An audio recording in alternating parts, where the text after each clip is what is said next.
ini, dan bersama dengan saya adalah para jemaah muslimat daripada Masjid Usamah bin Zaid Wangsa Maju, dan saya percaya penonton-penonton juga setia bersama dengan kami di dalam Al-Marwaya pada hari ini, yang mana kita bincangkan tentang muslimah unggul. Jadi bersama dengan saya sebenarnya adalah muslimah yang unggul, yang pada hari ini mereka dijemput khas oleh Allah Subhanahu Wa Taala untuk bersama di dalam majlis ini, dan yang telah pun kita bicarakan di awal tadi tentang model ataupun qudwah yang perlu kita ikuti sebagai seorang wanita muslim, yang kalau kita nak ikut, kita boleh ikut dengan mudah sebab kita sudah nampak dan kita sudah tahu ciri-cirinya, ya. Tetapi mungkin ada banyak lagi perkara yang perlu kita ketahui, mungkin sebagai seorang ibu, sebagai seorang isteri, dan juga sebagai hamba Allah yang taat dan juga ikhlas dirinya dalam setiap perbuatan demi untuk mendapat redha Allah semata-mata. Ya, sebab itu kalau kita fahami sejarahnya, kita tahu bahawa Khadijah ini tidak pernah berkisah pun dengan harta yang ada. Ya, dia tidak pernah pun fikir bahawa harta yang disedekahkan kepada agama itu akan habis, kerana hakikatnya semua itu tersimpan untuk bekalannya sebagai saham akhirat, ya.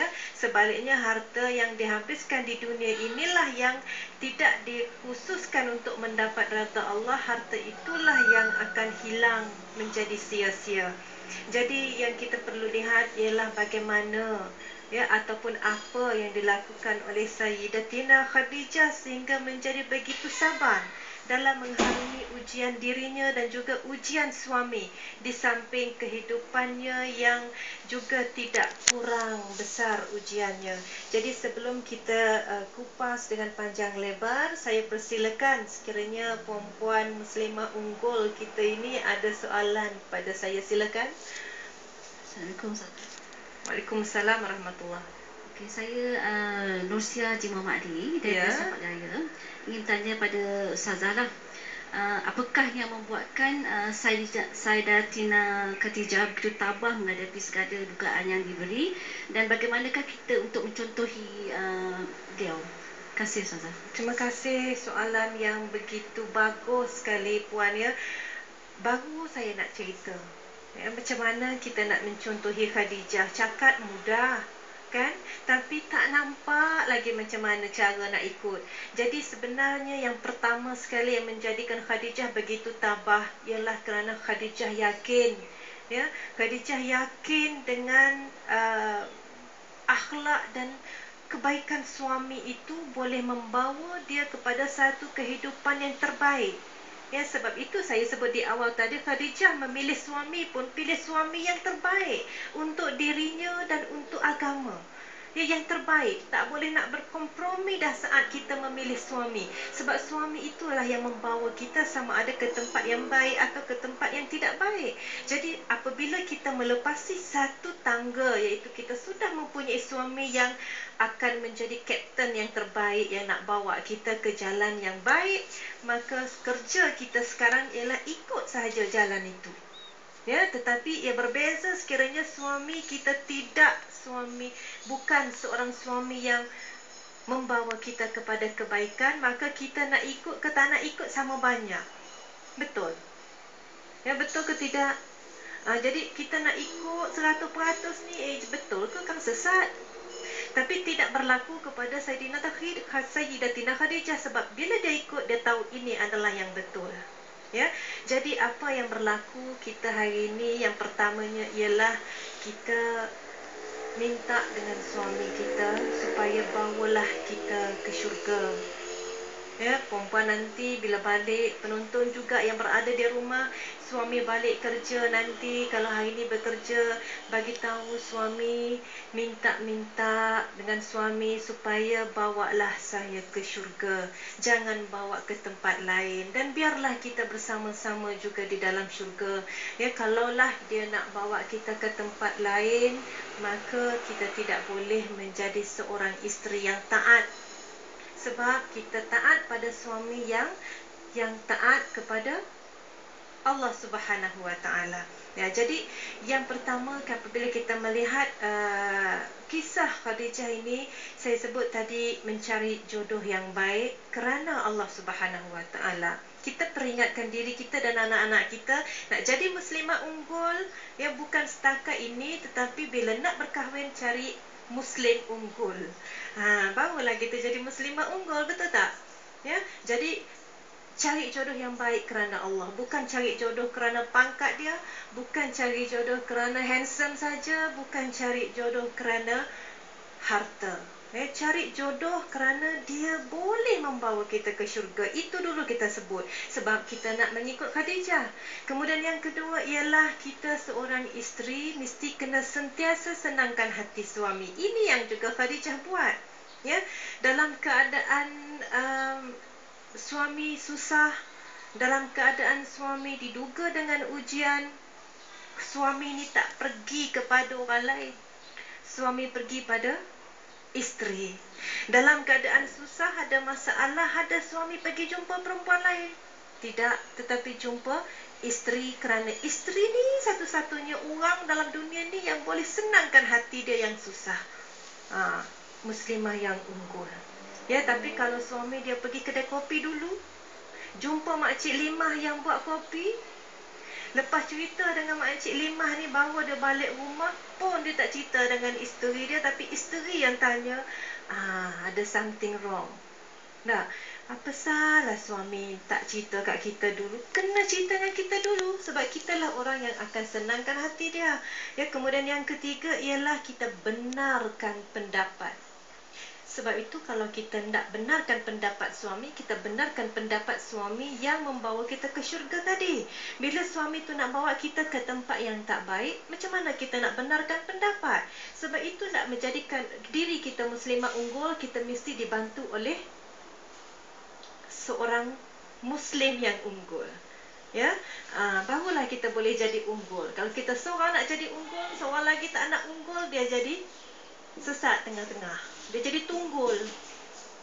Dia tak jadi unggul. Ya, kemudian yang keempat, seorang muslimah ini kalau dia isteri, dia ibu, dia uruslah rumah tangganya dengan sempurna. Ya, urus. Maksud urus tu sendiri pun dah besar. Macam mana kita menangani rumah tangga yang bermasalah, kita yang uruskan masalah itu. Ya, rumah tangga yang banyak masalah, anak-anaknya, suami kita, ibu bapa kita, adik-beradik kita banyak masalah. Yang unggul inilah yang akan menyelesaikan, yang akan menguruskan. Jadi maknanya bukan sahaja kita kena pandai masak, ataupun nak buat apa-apa tak payah minta bantuan suami. Unggul lah tu maknanya, sebab tak menyusahkan suami. Suami boleh tidur je 24 jam. Inilah muslimah unggul, sebab tak menyusahkan suami. Bukan itu. Okay, yang dikatakan unggul ini yang kita sudah sebut 4 tadi. Yang kelima ialah kita pelihara kehormatan diri.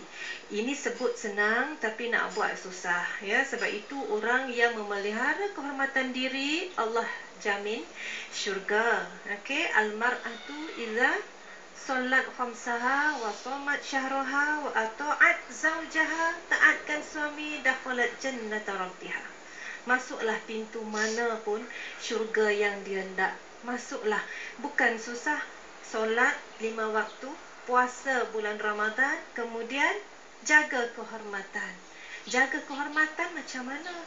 Masya Allah, orang sekarang ni ada yang dah tak berapa nak segan. Ceritalah suami dia lah orang paling cakap di dunia. Apa benda lah yang suami dia buat? Rupanya suami tak bagi duit pasal nak pergi shopping. Itu yang jadi jahat. Inilah yang disebut oleh Rasulullah SAW. Kenapa ramai orang perempuan masuk neraka? Sebab kerana satu kelalaian suami, dia lupakan 1000 kebaikan suami. Hak lain semua baik, tapi sekali suami dia tak belikan bawa balik, hak itulah yang dia kata suami dia jahat. Ya, kerana lidah. Ya, jadi kita kena berhati-hati sebab kadang-kadang kita tidak sedar. Kemudian yang keenam, kita simpan rahsia. Ya, simpan rahsia. Selalu tak berkongsi rahsia dengan suami. Tak ada orang jawab. Simpan rahsia maknanya kalau kita ada sesuatu rahsia, ada tak orang dia tak cerita rahsia dengan suami, sebab nanti cerita dengan suami mesti pecah punya rahsia ni. Anda dah angkat tangan, takkan mengaku. Tapi ada tak kalau dia ada rahsia, dia tak akan cakap dengan orang lain melainkan suami? Angkat tangan. Tak ada juga. Ambil perempuan cakap dengan suami, cakap pasal apa? Pasal anak-anak. Anak pun ada rahsia, betul tak? Ada. Kadang-kadang kita sebagai ibu, jangan kita mudah-mudah sebut tentang keaiban anak. Anak sulung kita macam ni, nombor 2 macam ni, kita sebut aib anak sulung kepada anak nombor 2. Abang kamu tu, ya Allah, kalau mengaji tak pernah lah kalau tak ada yang salah. Jadi adik ni tadi bila dengar mak dia duduk condemn abang, tak ada respect dah dia pada abang. Buat pula dia pula kalau mengaji memang pandai.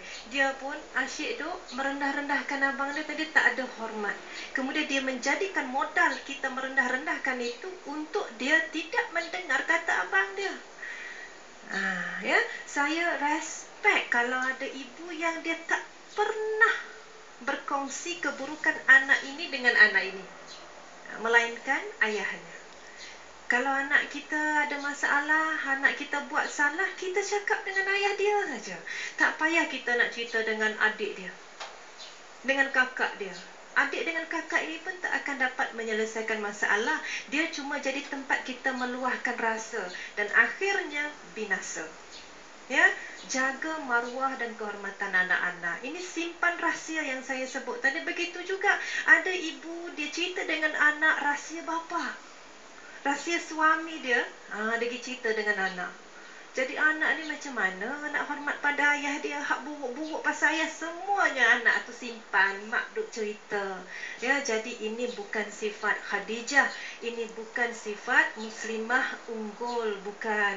Bukan juga sifat kita orang Melayu pun. Kalau kita nak kata kan, tak elok, sifat itu tidak berapa cantik. Kemudian seterusnya yang ketujuh, kita sokong amal soleh suami. Suami buat baik, kita sokong. Suami nak sedekah, kita sokong. Suami nak sedekah 100, jangan kita kata bagi 10 cukup lah bang. Kan, kita pun bukan berduit sangat. Kita kena fikir balik. Sedekah itu menjadi harta kita yang tersimpan di akhirat. Yang kita belanja itu tak menjadi harta di akhirat. Jadi sepatutnya kita lebih banyak sedekah daripada belanja, sebab yang kita nak guna kekal sampai besok adalah sedekah, bukan belanja hari ini. Jadi ada banyak perkara yang bila kita nak sebut, kita fikir balik. Bila kita sekejap saja luangkan masa untuk berfikir, insya-Allah kita jadi lebih baik. Ya, saya teringat kisah pada suatu Allah bersama dengan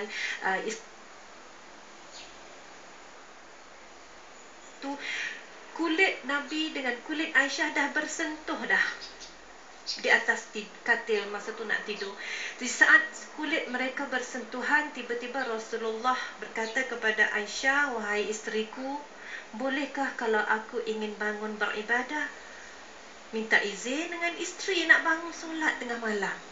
Jadi kata Aisyah terkejut. Tapi Aisyah pun berkata, "Wahai suamiku, aku senang di saat kulit kita bersentuhan, tetapi aku lebih senang melihat engkau beribadah kepada Allah." Dengar kata-kata itu, Rasulullah terus bangun, ambil air wuduk, terus mayang. Dan bila Aisyah duk tengok apa yang berlaku, Aisyah pun turut serta bersama Rasulullah bersolat malam. Ya, dan Aisyah kata, pada ketika itu aku lihat air mata membasahi pipi Rasulullah, menangis mengenangkan dosa, menangis kerana bersyukur sepanjang malam. Aisyah duduk belakang ikut Nabi solat. Kemudian selepas habis Nabi solat, Nabi berhenti, Nabi pergi kepada perbaringan, Nabi baring dalam keadaan masih menangis. Aisyah kata, aku lihat basah perbaringan kami dengan air mata Nabi. Itu di waktu malam, dan Masya Allah, ya, kita sambung selepas ini.